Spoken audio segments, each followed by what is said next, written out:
Hello बच्चों, कैसे हो। आज हम पढ़ेंगे साइंस का आपका लास्ट चैप्टर लाइट।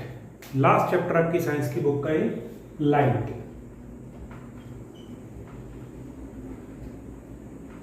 हिंदी में कहते हैं इसको प्रकाश या रोशनी, जो भी आप कहें। लाइट। जब आप कहीं भी बाहर जाते हो, जैसे सपोज करिए मुंबई घूमने गए, मुंबई में क्या देख के पहचानते हो? Gateway of India. वहाँ के सीनरी, वहाँ के सी शोर्स। आप घूमने गए कुल्लू मनाली, वहाँ के पहाड़, रोहतांग टनल, अटल टनल जो है रोहतांग में वो, या आप घूमने गए दिल्ली, लाल किला, ये सब आप वहाँ के सीनरी, वहाँ के जो एटमॉस्फियर है, जो सीन्स हैं वहाँ के, वो देख के पहचानते हो। पर हम देखते कैसे हैं? आप कहोगे आंखों से। ओके, आंखों से ही देखते हैं, पर हम अंधेरे कमरे में हो, अंधेरे कमरे में कैसे देखेंगे? अंधेरे कमरे में तो आंखों से देखेंगे, पर अंधेरे कमरे में कब भी चीजें दिखाई देती हैं। ओके, तो इसका मतलब क्या हुआ कि या तो कोई लाइट उन चीजों से निकल रही है, या उन चीजों में कोई लाइट रिफ्लेक्ट होके हमारे पास आ रही है, या तो उन चीजों से कोई लाइट वो एमिट कर रहा है, वो सोर्स, वो ऑब्जेक्ट लाइट को एमिट कर रहा है, या वो लाइट को रिफ्लेक्ट कर रहा है। इस तरह से हम किसी भी चीज को देख पाते हैं। ठीक है, तो अब लाइट में शुरू करते हैं हम लॉज ऑफ रिफ्लेक्शन। आपने क्या देखा होगा, पिछली क्लासेस में पढ़ा होगा, कोई भी शाइनी सरफेस होती है, मिरर होता है, वो लाइट को रिफ्लेक्ट करते हैं, वो लाइट को रिफ्लेक्ट करते हैं, पर इनका डायरेक्शन क्या होता है? क्या जिस एंगल से लाइट पड़ रही है उसी एंगल से वापस जा रही है? क्या जिस क्वांटिटी में लाइट आ रही है उसी क्वांटिटी इंटेंसिटी में वापस जा रही है? ये सब हम पढ़ेंगे अब लॉज ऑफ रिफ्लेक्शन में। तो हम स्टार्ट करते हैं लॉज ऑफ रिफ्लेक्शन।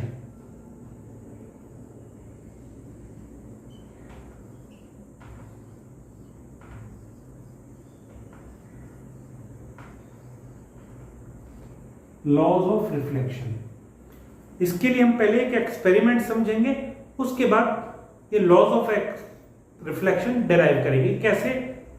हम वहां तक अपने आप ही पहुंचेंगे। ठीक है, आप एक अंधेरे कमरे में, एक एक्सपेरिमेंट है, अंधेरे कमरे में ये सपोज करिए टेबल है,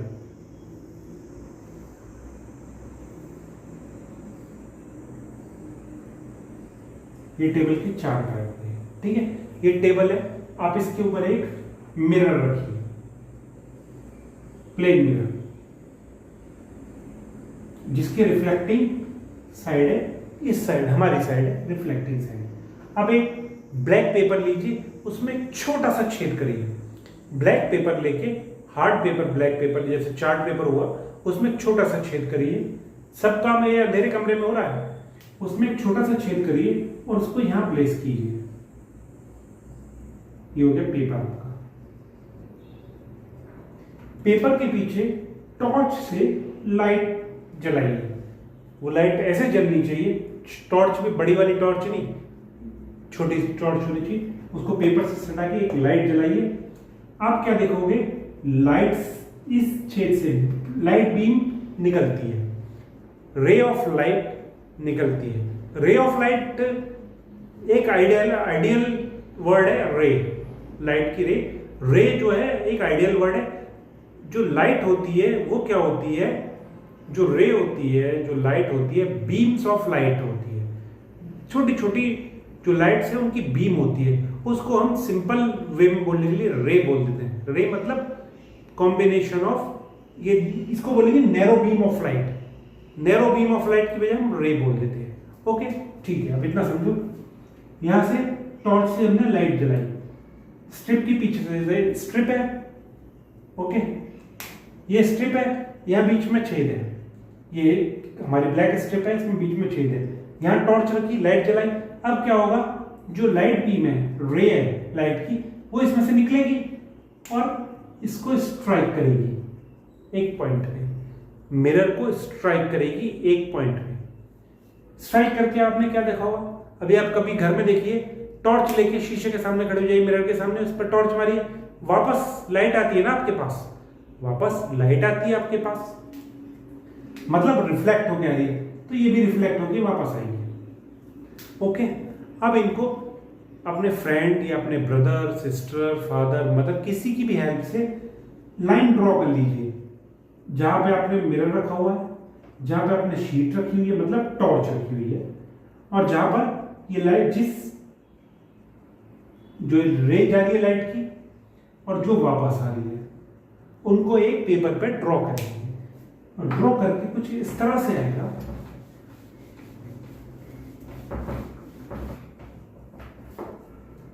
ये देखिए, सपोज करिए ये आपका मिरर है, ये पीछे मतलब सरफेस है, यहां से रिफ्लेक्शन हुई, रिफ्लेक्टेड सरफेस इधर है, यहां से कोई भी रे रिफ्लेक्ट होगी। अब अपनी लाइट इस पॉइंट से गई आपकी, ये गई, ये वापस आ गई, ये जाने की बना दो, ये वापस आने की बना दो। अब आप क्या देखते हो, ये जो ray of light, narrow beam of light, जब जो रिफ्लेक्ट होके आ रही है, इसको बोलते हैं, जो रिफ्लेक्टेड सरफेस से, जो सरफेस ऑफ रिफ्लेक्शन है उससे टकरा रही है जो लाइट जा रही है, उसको बोलते हैं इंसिडेंट रे।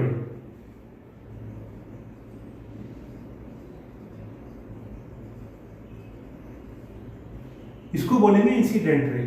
द रे विच strikes any surface, any reflecting surface is called incident ray. और जो रिफ्लेक्ट होके वापस आ रही है, इसको बोलते हैं रिफ्लेक्टेड रे।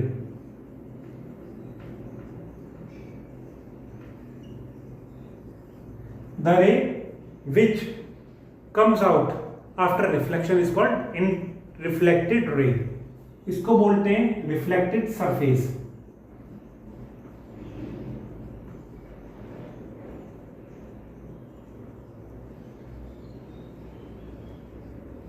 ये रिफ्लेक्शन सरफेस है, ठीक है।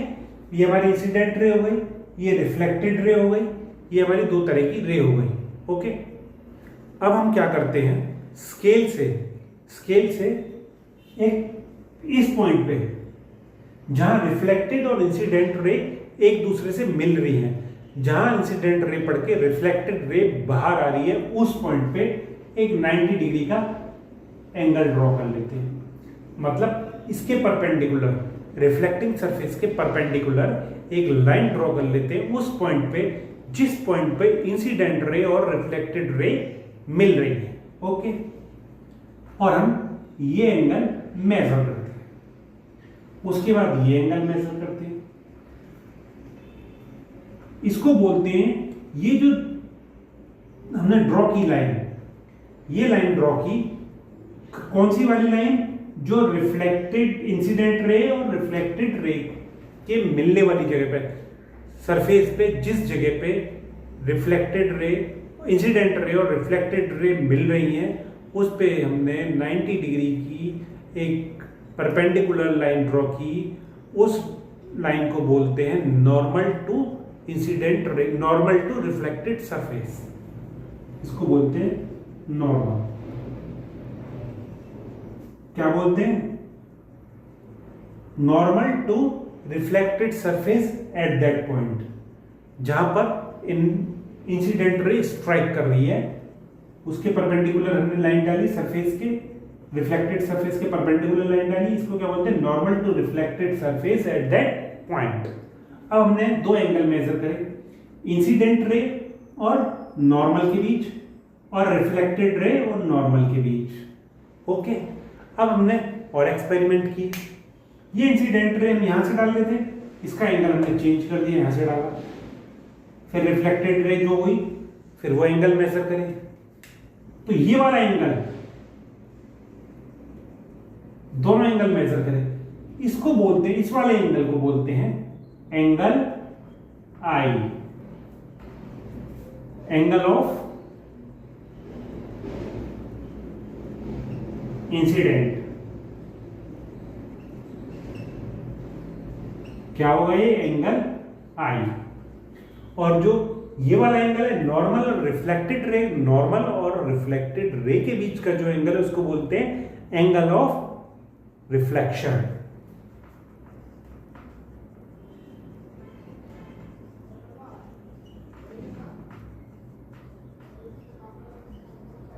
Angle R. इसको बोलते हैं एंगल आर। इसको बोला हमने एंगल आर। ये हो गया एंगल ऑफ इंसिडेंट या एंगल ऑफ इंसिडेंस। ठीक है, ये एंगल आर और एंगल आई, इन दोनों को हमने डिफरेंट एक्सपेरिमेंट्स में मेजर करा। हम क्या देखते हैं, अगर बहुत केयर के साथ एक्सपेरिमेंट किया गया है, angle I is equal to angle R. Angle I और एंगल आर यानी angle of incidence and angle of reflections are same, both are equal in measurement. Angle I और एंगल आर इक्वल है, ये angle आ रहा है आपका। It means जिस एंगल से कोई इंसिडेंट रे रिफ्लेक्टेड सरफेस को हिट करती है, स्ट्राइक करती है, उसी एंगल से वो इंसिडेंट रे उसी एंगल से रिफ्लेक्ट करती है। और ये एंगल किसके अगेंस्ट मेजर किए जाते हैं? Normal to reflected surface at that point.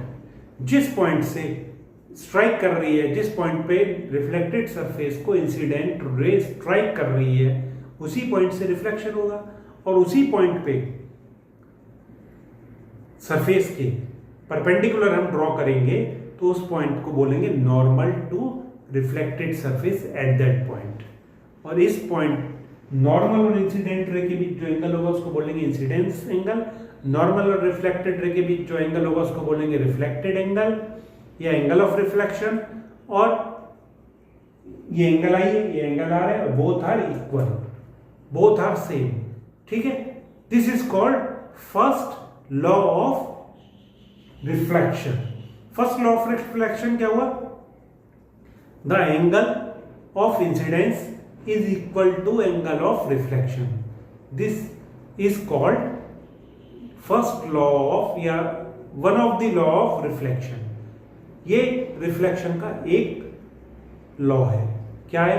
Angle of incidence is equal to angle of reflection is one of the law of reflection. ठीक है, चलो नेक्स्ट चलते हैं।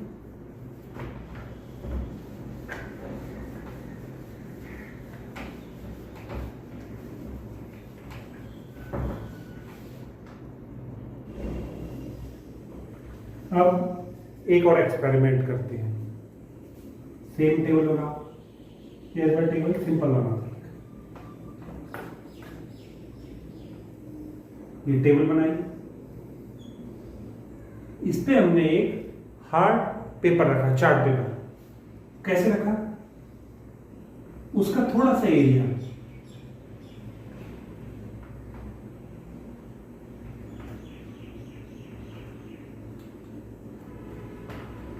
इस तरह से बिछा के रखा, उसका थोड़ा सा एरिया टेबल से बाहर होना चाहिए। ओके, अब इस चार्ट पेपर पे हमने मिरर रखा। ठीक है, सेम वैसे ही हम एक्सपेरिमेंट करेंगे जैसे हमने पीछे किया था। इस पे एक मिरर रख दिया, प्लेन मिरर। यहां से हमने एक शीट ली हार्ड, उसको इस तरह से खड़ा किया, उसमें बीच में होल किया, पीछे टॉर्च रखी, टॉर्च जलाई, तो क्या होगा? एक रे जाएगी इस एंगल से, यहां से जलाई हमने, एक रे गई इस एंगल से और इस एंगल से वापस आ गई। ओके, ठीक है, इस एंगल से वापस आ गई। इसको हमने क्या कर रखा है? चार्ट को बीच में से थोड़ा सा काट रखा है, चार्ट को है बीच में से काट रखा है, पर अभी हमने सीधा ही कर रखा पेपर, इसलिए पता नहीं पड़ रहा। ये एंगल गई, ये वापस आ गई, ये रह गई, ये वापस आ गई। ये इसकी नॉर्मल हो गई, नॉर्मल हो गई इसकी। नॉर्मल क्या है? परपेंडिकुलर ऑफ किस पॉइंट के? रिफ्लेक्टेड सरफेस के परपेंडिकुलर उस पॉइंट पे जहां पे इंसिडेंस रे स्ट्राइक कर रही है। ये नॉर्मल हो गई। ये सब एक प्लेन में है। ठीक है, ये प्लेन है, पूरा एक प्लेन है, वन डायमेंशनल प्लेन। क्या है? आपका चार्ट पेपर जो एक प्लेन है, उसमें आपको इंसिडेंट रे दिखाई दे रही है, नॉर्मल दिखाई दे रहा और रिफ्लेक्टेड रे दिखाई दे रही है। अब इस पेपर को इसे इस तरह से फटा हुआ था, एक साइड इसकी अपसाइड डाउन कर दी, एक साइड इसकी नीचे कर दी, ये वाली साइड इसकी नीचे मोड़, ये नीचे चली गई, ये नीचे की तरफ मोड़ दी। यानी कि एक साइड बाहर निकली हुई है और दूसरी साइड नीचे दबी हुई है। अब क्या होगा, आपको रिफ्लेक्टेड रे दिखाई देगी। नॉर्मल आप ड्रॉ कर सकते हो, क्योंकि नॉर्मल कब ड्रॉ करोगे उसी पे, पर आपको सॉरी इंसिडेंट रे दिखाई देगी, नॉर्मल दिखाई देगी, पर रिफ्लेक्टेड रे दिखाई नहीं देगी। दिखाई नहीं देगी मतलब ये कंप्लीट नहीं हो पाएगी पूरी। क्यों नहीं हो पाएगी, क्योंकि पहले एक प्लेन था, अब आपने उसको टू प्लेन्स में डिवाइड कर दी। एक प्लेन ऊपर है और एक हाफ नीचे है, इस तरह से। ठीक है, आपको उसने आपने उसको दो प्लेन्स में डिवाइड कर दिया है। जो प्लेन पहले एक था, तीनों चीज थी हमारी, जहां reflected ray sorry incident ray थी, नॉर्मल था, रिफ्लेक्टेड रे थी। बट जब आपने उसको दो प्लेन्स में डिवाइड कर दिया तो हमारी सिर्फ इंसिडेंट रे और नॉर्मल रे है, उसमें हमारी कंप्लीट रिफ्लेक्टेड रे नहीं है। इट मींस नॉर्मल तो है incident ray, normal and reflected ray, all three lies in the one plane, same plane. This is the another law of reflection. ठीक है, क्या है लॉ ऑफ रिफ्लेक्शन? दूसरा हमारा जो अनदर लॉ ऑफ रिफ्लेक्शन है, incident ray, normal and reflected ray, all threes are lie in same plane. This is the another law of reflection. ठीक है, ये हमारे दो लॉ थे रिफ्लेक्शन के, ये आपको समझ में आए? ठीक है, अब इस चैप्टर में आप यहीं तक का ये क्लास, आप ये लॉज ऑफ रिफ्लेक्शन देखिए, इनको घर पे एक बार करके देखिए किस तरह से होता है। अब जस्ट ऐसे एक्सपेरिमेंट करके देखिए।